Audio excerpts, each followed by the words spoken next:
A very good evening to all of you.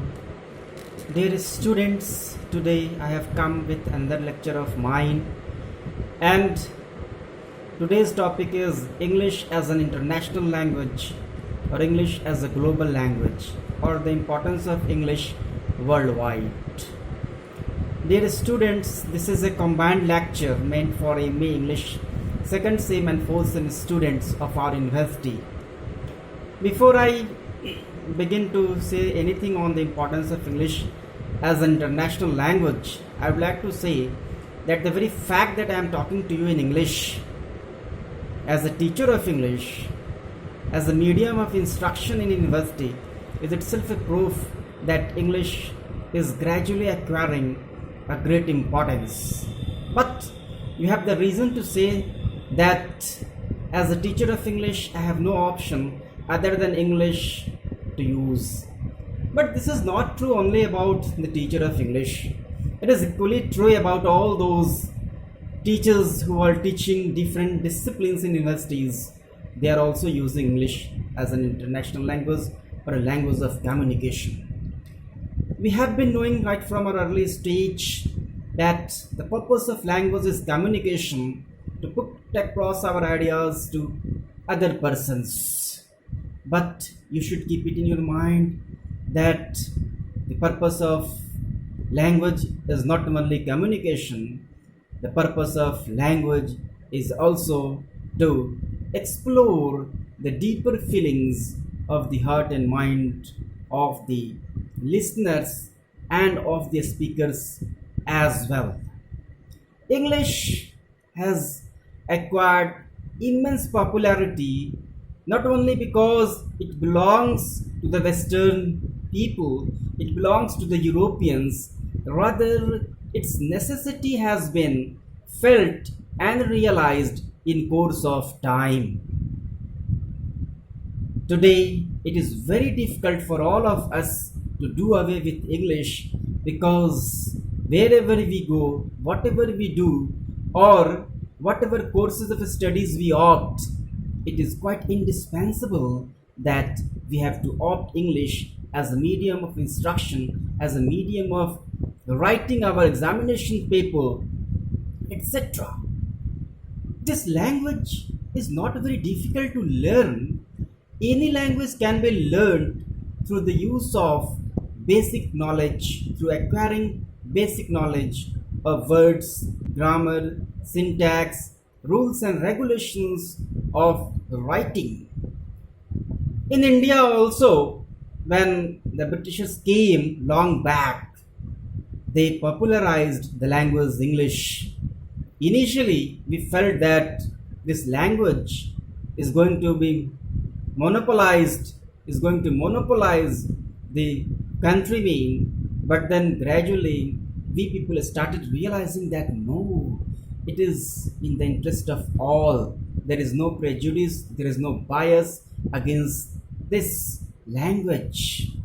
Even today, when we are going all over the world, whether it is European country or other countries, we find that we feel very comfortable, very convenient when we have to interact with people there, and the matter becomes all the more important when we see that English is not only a language of communication, English is not only a language that is known and spoken all over the world, rather, it is also a lingua franca of the world.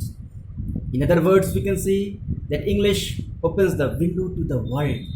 In today's scenario, when there is a situation of globalization, liberalization, commercialization, the world has shrunk into what is always known as a global village. And in this concept of global village, we see that the importance of English is indispensable.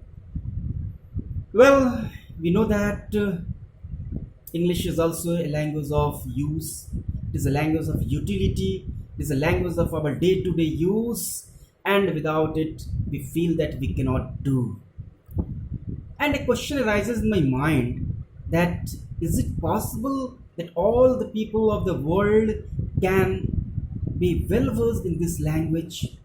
The question is a very typical one, but in answer to this question, I would say that this language has been accepted as a language of vehicle of communication for different ideas and different purposes.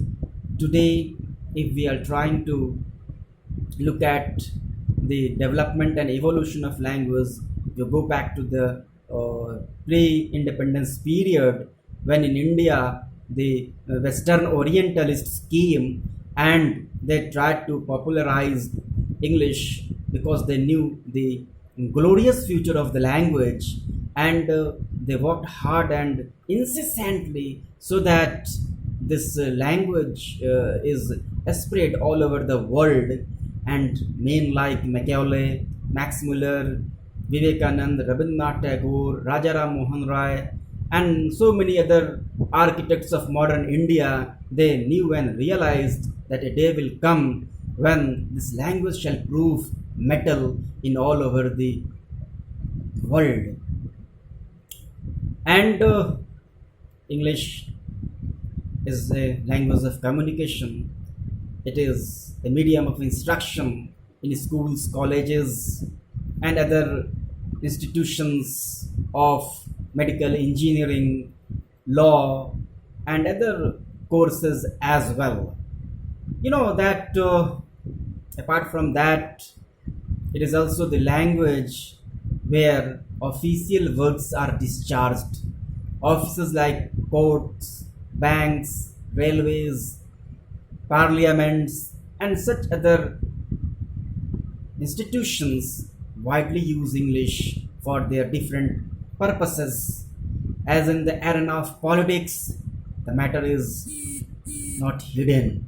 In parliament also, in Lok Sabha and Rajya Sabha also, people from different cultural backgrounds, people from different linguistic background come and they represent their respective regions, and it is very difficult that all the people of different linguistic and cultural background can have an unanimous communication. So there English language works as a link language, as a language where the communication is possible.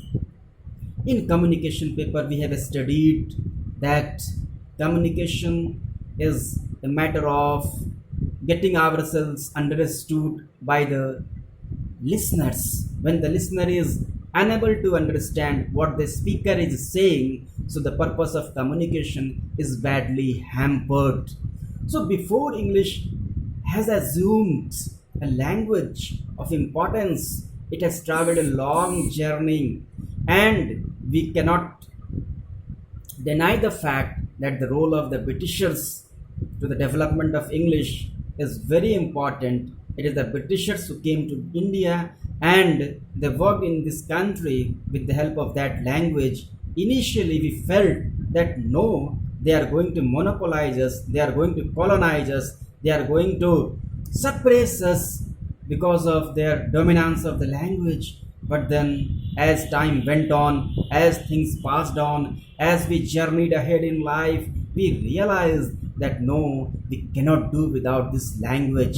It is a language which is a language of importance, which is also a language of social status. It has a language where different things of importance can be achieved. If we are students of English language or literature, we do not feel much difficulty in reading language, in reading literature in English language. But then, whenever it comes to the matter of other subjects, the teachers of other subjects, or you can say the students of other subjects, they have comparatively some difficulty. But this difficulty in this language can be overcome with a little bit of labor. Dear students, language has no religion, language has no nationality, language has no color or creed. Language is for the sake of humanity. And you must be knowing that the great feminist writer Kamala Das once said about language that the language I speak becomes mine. It voices my joys, my sorrows, my desires, my sufferings, and all that.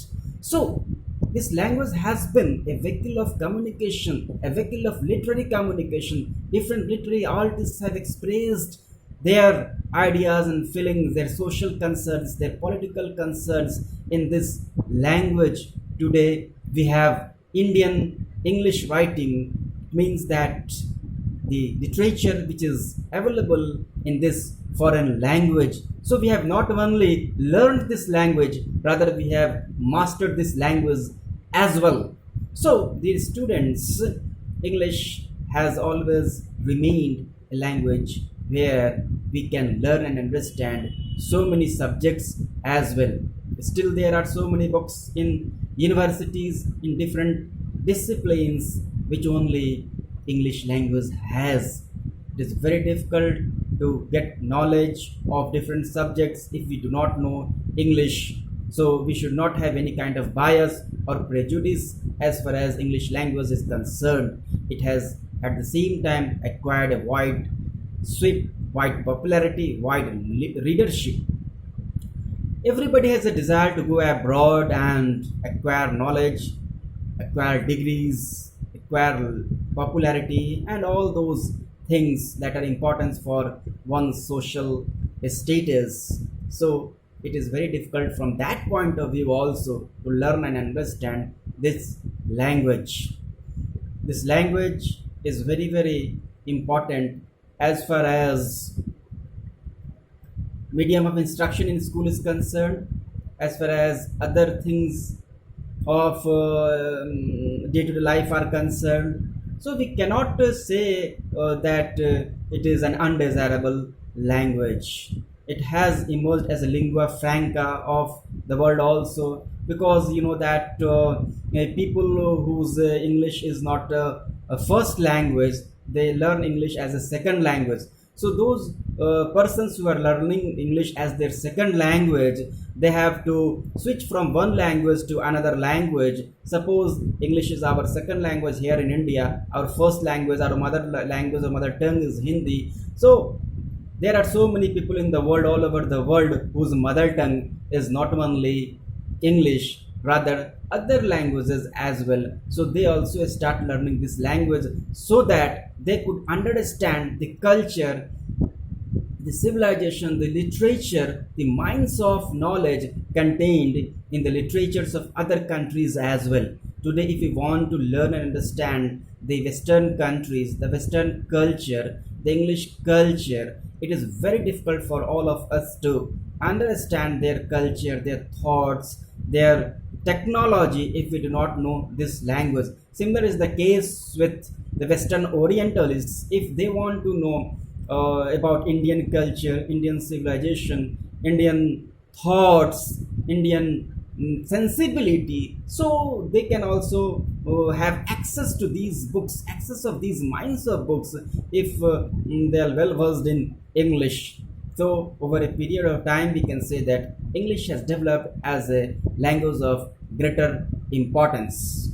Now, global language. Why global language? Global because it has the capacity to bring together every person of all the places together, and they can communicate their ideas, their feelings in this language.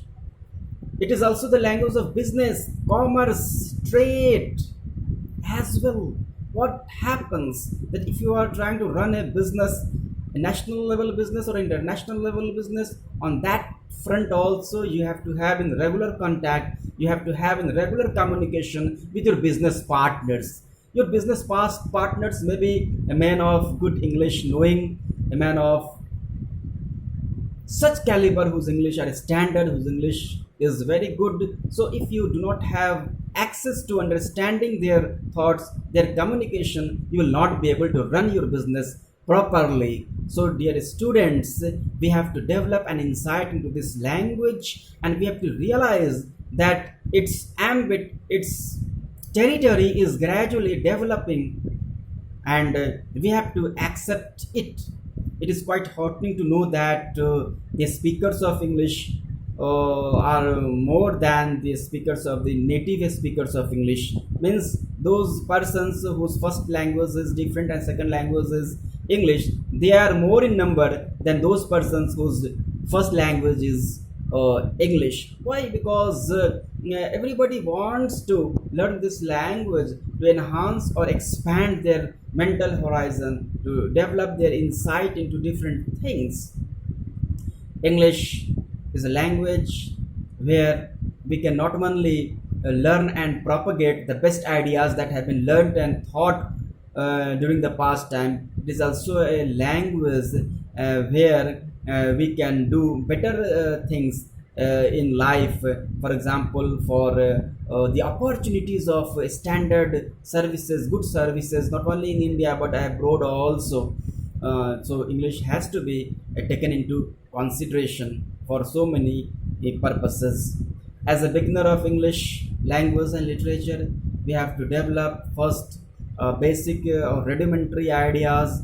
We have to begin with small books. A very beginning of that thing is essential, because gradually you feel that no, it is very difficult if you do not begin with the small things. So I feel that no area of business, no area of commerce, no area of life has remained untouched with English. As far as the world of communication is concerned, as far as electronic communication concerned, today you can find a flood of communication on social sites, and people are using English in such a way that it feels that we are quite at ease with this language as we are at ease with our mother tongue. Sometimes it feels that we are not quite so ease at our mother tongue, and in course of time we have developed a very a skillful understanding of this language. Why? I would like to tell you that the practice is very important to understand and learn this language, and a lot of hard labor goes before a non-native speaker of English learns and masters this language. Today, we see that people are also going abroad, not only for the sake of education, also for the sake of doing good jobs that they have bagged there because of their education, and they do not feel any kind of hitch or hesitation or diffidence in getting along well with their colleagues, with their friends, with their business partners, with their bosses, because they don't have any kind of difficulty there, because they are able to communicate with persons of different nationalities. Today, their students after independence also, it was made in the constitution that apart from other languages in India, English shall continue to be the language of communication, the language of official communication. It shall remain as an associate language for some time. And you know that the reason behind this was that people will not be able to adapt themselves to other languages after such a dominance of the British rule in India. So the constitution had a practical approach that let English be the associate language of this country, and whenever the time passes, people who have just come after the independence to assume the offices, they will get a gradual exposure to this language. And at the same time, it was felt that no, English did not remain only for a particular point of time or a period of time, rather its importance gradually increased, and it was felt that no, this language should be allowed simultaneously to exist. Dear students, whenever we do any kind of critical comment on any topic, for example, the topic of today is the importance of English as an international language, we should not keep in our mind any kind of prejudice, any kind of bias about any other languages of the world. I have already told you that language has no culture, language has no religion, language has no nationality. Language belongs to humanity. It does not belong to a nation. It belongs to history. It belongs to humanity. Anyone can learn. We can learn Sanskrit, we can learn Urdu, we can learn Hindi, we can learn other regional languages as well. But the things that we have to be ready to understand, and gradually the number of speakers, the number of writers increase, it assumes a standardization, it assumes the importance. Dear students, this paper is common for both of you. I mean both the students of second semester and the students of fourth semesters. So there is no much difference in their way of answering. They can answer this question once they start writing gradually. First they will have to write what is English language, how to learn English language, and how did it gradually develop over a period of time, its journey from its past days to the present day, and still it is continuing. You know that when the president of America came to India, you know that it was a matter of great pride and pleasure that a person of such a high rank is visiting India. And you know that the people were very much fascinated that a person from an English speaking country is coming. So why? Because English has over a period of time acquired great importance, and it has its own system of operation. We do not feel very worked up or very burdened with doing any kind of thing in this language. Suppose you are sitting on your system, on your computer system, and if you are doing any kind of work, you normally feel that yes, everything that is being displayed on the screen in English is very familiar. So we do not need to feel any kind of hitch or hesitation, because today the world has shrunk into a global village, and English has a great role to play. Today we are sitting distance away from each other, and we are also able to learn and understand so many scholars, so many intellectuals over webinar from different universities and from different countries. You know that this is very important, that all of the participants must know and understand English. Only then they can understand their matters as a whole. Dear students, I think that this is enough for today, and in the next lecture of mine I will come with another topic. Till then, you take care. Bye. Stay safe, stay at home. Thank you very much.